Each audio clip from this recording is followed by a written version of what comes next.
como a Nina falou, a paixão vem desde criança, né? Uhum. E assim, meu estalo para desenvolver futebol feminino foi quando eu fui para os Estados Unidos como atleta, como jogador. Ah, então ele não era pereba, porque jogou nos Estados Unidos. Aí é o contrário, né? Um jogador brasileiro que vai para os Estados Unidos é porque é meio pereba aqui. Né? É o contrário. Porque lá qualquer caolho é rei, né? Então, Não, fala assim, não se desmereça. Não, na verdade, assim, eu fui para lá até por uma oportunidade que foi através do Santos, na base. O Santos fez um intercâmbio contra um time norte-americano, São Francisco United Soccer Club.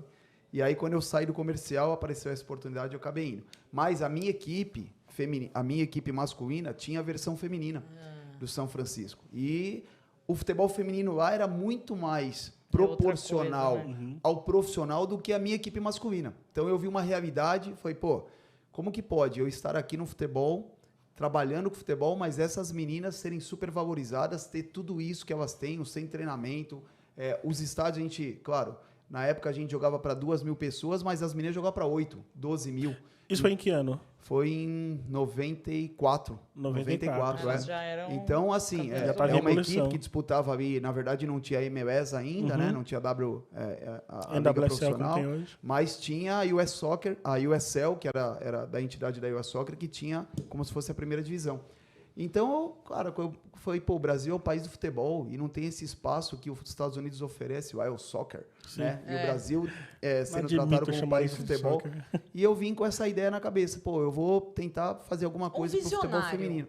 Talvez. E aí aconteceu porque eu era um atleta, o treinador do time feminino era um inglês, e ele gostava, eu era jogador brasileiro, aquele jeito mais irreverente de jogar, ele me pediu para que eu ajudasse as meninas a quebrar pé, mexer mais a cintura, elas tecnicamente muito boas, mas faltava assim uma introdução de um molejo maior, e ele gostava muito do futebol brasileiro. E aí eu comecei, entre aspas, a auxiliar ali, ajudava ali nos treinos, chegava antes, porque elas treinavam antes no CT, e eu acabava chegando antes para poder ficar acompanhando o feminino lá treinar.